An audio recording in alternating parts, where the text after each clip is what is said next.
রাফসান যেটা ভাবছিল সেটাই হয়েছে। ও জানতো যে ওকে বাঁশ খাওয়াবে। আম্মু মিথ্যা কথা বলছে। আমি কিছুই বলিনি, ওকে শুধু বলছিলাম যে। থাক, আর বলতে হবে না। নুহা, এইদিকে আসো মামনি। জি চাচি। এই নাও পুতুলটা, আর কিছু লাগলে আমাকে বলবে, এই হাজারামটাকে বলার দরকার নেই। এই বলে আম্মু আচ্ছা মতো বকে দিয়ে চলে গেল। রাফসান একটু পরে কেক কাটছিল, তখনই নুহা হাজির। কিরে, আবার কোন মতলব নিয়ে এসেছিস? তুই এমন কেন? একটু ভালো করে কথা বলতে পারিস না? আমি এসেছি তোকে কেক খাইয়ে দিতে। ও আচ্ছা, তাহলে নে, খাইয়ে দে। রাফসান মুখটা এগিয়ে দিতেই নুহা গোটা কেকটার ভেতর রাফসানের মাথা গুজে ধরল। রাফসান ব্যাপারটাতে প্রস্তুত ছিল না, তবু অনেক রাগ হলো ওর। ও নুহার মুখেও কেক দিয়ে ভরিয়ে দিল আর হাসতে লাগলো, কারণ ওকে দেখতে পুরো আটার রানীর মতো লাগছিল। ওর হাসির শব্দে আব্বু এসে হাজির। কিরে, কি হয়েছে? নোহা মামুনি, তোমার চেহারায় কেক ভরলো কিভাবে? আঙ্কেল, আমি রাফসানকে কেক খাওয়াতে এসেছিলাম, আর ও আমাকে দেখে পুরো কেকটা আমার মুখে মারে, আর তখন জেদে আমি ওর মুখে কেক মারি। আল্লাহ আমারে তুলে নাও। নুহার কথা শুনে রাফসান মাথায় হাত দিয়ে মাটিতে বসে পড়ল। ও চোখ মারল। রাফসান, তুমি এই কাজ কেন করেছ? ঠাস ঠাস দুটা থাপ্পড় দিল রাফসানকে ওর আম্মু।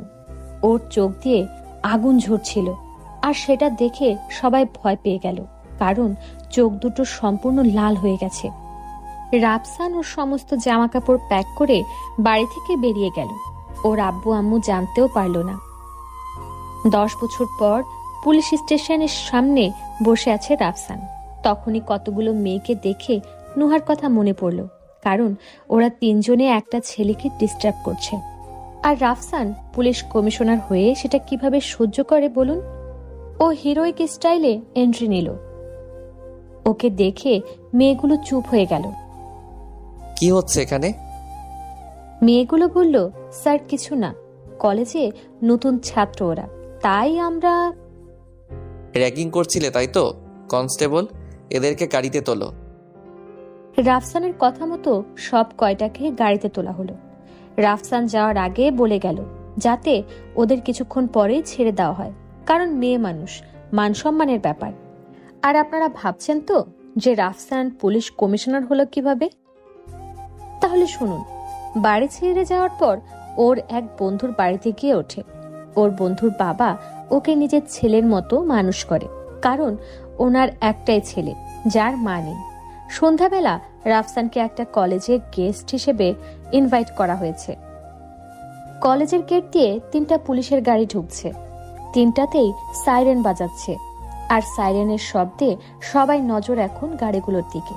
রাফসান গাড়ি থেকে হিরোইক স্টাইলে নামলো, আর ওর গার্ডরা ওর পেছনে পেছনে আসছে, আর ওর সামনের দিকে যাচ্ছে।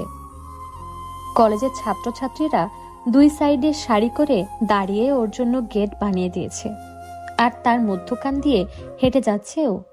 কলেজের টিন সহ সকলে মিলে ওকে স্টেজে ফুলের তোড়া দিয়ে বরণ করে নিল।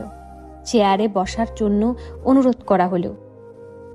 এখানে আজকে কলেজের ছাত্র ছাত্রীদের মধ্যে একটা সাংস্কৃতিক অনুষ্ঠানের আয়োজন করা হয়েছে।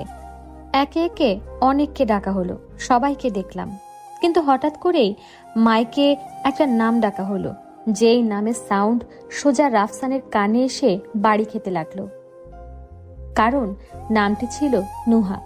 নুহা নাম শুনে ওর বিপি মানে ব্লাড প্রেশার বেড়ে গেল, আর রাফসান আফরিয়ালকে দেখার জন্য চারিদিকে তাকাতে লাগলাম, কারণ রাফসানের বদলা নিতে হবে। নুহা স্টেজে উঠছিল, আর নূপুরের আওয়াজ ঝন ঝন ঝন বাজছিল। এবার ওর মুখটা দেখতে পেল। শত্রু হলেও চেহারা খারাপ না, বরাবর আগের মতো, মানে পরিমার্কা চেহারা। ও মনে মনে এগুলো ভাবছিল। তখনই মনে পড়ল এ তো রাফসানের শত্রু, আর ও ওর প্রশংসা করছে কেন? ওর চেহারা কুমার্কা। নুহার চেহারা দেখে একটা সুন্দর প্রতিশোধ নেওয়ার উপায় বের করলো। সে তো ভালোই নাচতে পারে। অনুষ্ঠান শেষে নুহা বাড়ি যাচ্ছিল, ঠিক তখনই ওকে নিয়ে রাফসান নিজের বানানো প্ল্যানটা কাজে লাগাতে লাগলো। আর সেটা হলো ওর লাইফ হেল্প করা। নিজের হ্যান্ডসাম চেহারার সৎ ব্যবহার করে নুহার ফোন নাম্বার জোগাড় করলো। নুহা বাড়িতে চলে গেলে রাফসানও বাড়িতে চলে গেল। কিছুদিন পর আফরিয়েল একটা রাস্তা দিয়ে হেঁটে কলেজে যাচ্ছিল। তখনই কিছু বাজে ছেলেরা ওর পিছু নিল। ছেলেগুলো ওর পিছু নিচ্ছিল সেটা আফরিয়েল জানতো না। কি ম্যাডাম, একা একা এই রাস্তা দিয়ে হেঁটে যাচ্ছেন? আমরা সঙ্গ দেব নাকি? এই আপনারা আমার পিছু নিচ্ছেন কেন? আরে ম্যাডামের চেহারার মতো গলাটাও দেখি ভারী সুন্দর। আপনারা এভাবে কথা বলছেন কেন? আর আমার পিছুই বা নিচ্ছেন কেন? আপনাকে একটু আদর করতে চাই। আমি কিন্তু পুলিশ ডাকবো। ওমা, ভয় পেয়েছি রে, পালা সবাই। কি ভেবেছেন আমরা পুলিশের নাম শুনলে পালিয়ে যাব? নাম শুনলে পালাবি, না দেখলে নিশ্চয়ই পালাবি। কে বে তুই? তোদের বাপ বলে গান পিস্তলটা বের করে ওদের দিকে তাক করে একটা ফায়ার করলাম। গুলির আওয়াজে আর ওর পেছনে পুলিশের গাড়ি দেখে ওরা বুঝতে পেরে গেছে যে পুলিশ। তাই কোনো দিকে না তাকিয়ে দৌড় লাগালো যান বাঁচানোর জন্য। কিন্তু ওর সাথের পুলিশেরা সবাই ওদের ধরে ফেলল। নুহা এসে রাফসানকে জড়িয়ে ধরল। মেয়েটা ভয় পেয়ে গেছে। এখান দিয়ে রাফসান এখন না গেলে ওর কি হতো আল্লাহই জানে। যাক, মেয়েটাকে মানে নুহাকে ওর বাড়িতে ছেড়ে দিয়ে আসি, আর এই সুযোগে আমার বাড়ি মানে পুরনো বাড়ি থেকে ঘুরে আসি। নুহাকে নিয়ে ওদের বাড়িতে যাচ্ছে রাফসান। স্যার, আপনি কি আমার বাড়ি চেনেন? চিনি আপনাকে, ওখানে একদিন দেখেছিলাম। ও, আমি তো ভেবেছিলাম অন্য কিছু। কি ভেবেছিলেন? না, তেমন কিছু না। ও আচ্ছা। রাফসান নিজের গাড়িতে প্রবেশ করছে, সাথে নুহা। হ্যাঁ, সেই মেয়ে যার জন্য আমি একদিন ও বাড়ি ছেড়েছিলাম। বাড়িতে। নুহা মামনি, এতক্ষণ কোথায় ছিলে? আর সাথে কে এটা? উনি পুলিশ কমিশনার স্যার। আপনি বসুন প্লিজ। আর পুলিশ কেন? কিছু খারাপ করেছো নাকি? না না, খারাপ কিছু করিনি। উনি আজকে আমাকে সাহায্য করেছেন গুন্ডাদের হাত থেকে বাঁচিয়ে। আন্টি, আমি সাব্বির। আম্মু। ও আচ্ছা, বসো তুমি, আমি চা বানিয়ে আনছি। স্যার আসুন, আপনাকে বাড়িটা ঘুরিয়ে দেখাই। নুহা রাফসানকে বাড়িটা ঘুরিয়ে ঘুরিয়ে দেখাতে লাগলো। এক পর্যায়ে ওর রুমে এসে পড়ল। রুমে ঢুকতেই একটা জিনিস চোখে পড়ল, আর সেটা হলো ওর ছোট্টবেলার ছবিগুলো। নুহা অনেক সুন্দর করে গুছিয়ে রেখেছে। আচ্ছা, এই ছবিটা কার? এটা আমার চাচাতো ভাই রাফসান। ও তো, ওনার ছবি এখানে এভাবে? আসলে স্যার, অনেক বছর আগে আমার ভুলের জন্য ও বাড়ি ছেড়ে চলে যায়। ও চলে যাওয়ার পর থেকে একটা রাতও আমাকে শান্তিতে ঘুমাতে পারিনি। আর ওকে আমি ছোটবেলা থেকেই বড্ড বেশি ভালোবাসতাম, তাই অনেক জ্বালাতন করতাম। কোনো দিন আমাকে কিছুই বলতো না। একদিন ওর জন্মদিনে আমার ভুলের জন্য চাচা চাচি ওকে অনেক মারধর করে। তারপর ও বাড়ি ছেড়ে চলে যায়, আজও ফেরেনি। Very sad. আমি খোঁজ লাগিয়ে দেখতে পারি, পাওয়া গেলেও যেতে পারে। স্যার, ওকে খুঁজে এনে দিতে পারলে আজীবন আপনার দাসী হয়ে থাকবো। সেটা দেখা যাবে। এখন আসি। এই বাড়িতে ঢোকার আগ পর্যন্ত আমার মনে অনেক রাগ জমা ছিল, কিন্তু এখন রাগের খাতায় কিছুই অবশিষ্ট নেই। সব রাগ পানি হয়ে গেছে। আর আম্মুর চেহারা দেখে মনে হয় এখন আর রাতে ঘুমাতে পারে না। যাই হোক, আমি সব ঠিক করে দেব। কয়েক সপ্তাহ পর মোবাইলে। হ্যালো নোহা, রাফসানকে পাওয়া গেছে। কি বললেন? শুনতে পাইনি। বললাম যে রাফসানকে খুঁজে পাওয়া গেছে। মজা করছেন আপনি? সত্যি পাওয়া গেছে। তাহলে ওকে নিয়ে দ্রুত আসুন। আমার বিশ্বাস হচ্ছে না। আসবো, কিন্তু রাফসানের একটা শর্ত আছে, না হলে ও আসবে না। কি শর্ত? রাফসান এসে যেন বাড়িতে কাজীকে দেখতে পায়, আর বাড়িটা যেন বিয়েবাড়ির মতো সাজানো থাকে। কেন? এগুলো আবার কেন?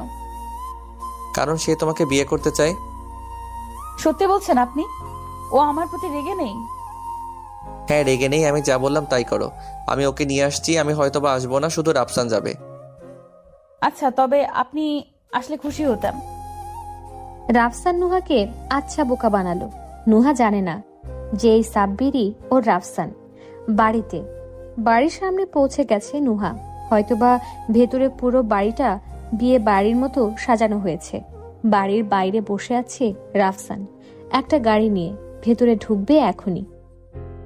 রাফসান ভেতরে গেল মাস্ক পরে, যাতে কেউ চিনতে না পারে। ওর আম্মু আব্বু দূর থেকে দাঁড়িয়ে কান্না করছে। কাছে আসার সাহস নেই। রাফসান ইশারায় কান্না করতে মানা করলো। বাসর ঘরে রাফসান ঢুকে দেখলো নুহা কোণে সেজে বসে আছে। রাফসান লাইট জ্বালালো আর নুহা ঘোমটা দেয়া অবস্থায় রাফসানকে সালাম করলো। রাফসান মাস্ক খুলল, কিন্তু দেখে কিছুই বলল না। একটা হাসি দিল। ব্যাপারটা বুঝলো না। এই মেয়ে তো ওকে চেনে না, তাহলে এত সহজে মেনে নিল কি করে? কি ভাবছো আমি এত সহজে মেনে নিলাম কিভাবে? আমি আগে থেকেই জানতাম যে তুমিই রাফসান। শুধু দেখছিলাম তুমি কি কি করতে পারো। ওরে বাটপার! আমি বাটপার না, তুমি বাটপার, চোরের উপরে বাটপার। এখনো তো কিছুই চুরি করিনি, এখন করব। এই দুষ্টু, শার্ট খুলছো কেন? আদর করব তাই। ইস না। চুপ, কেউ শুনে ফেলবে তো। বর্তমানে বেবি, আরেকবার প্লিজ। আর না, আমি ক্লান্ত।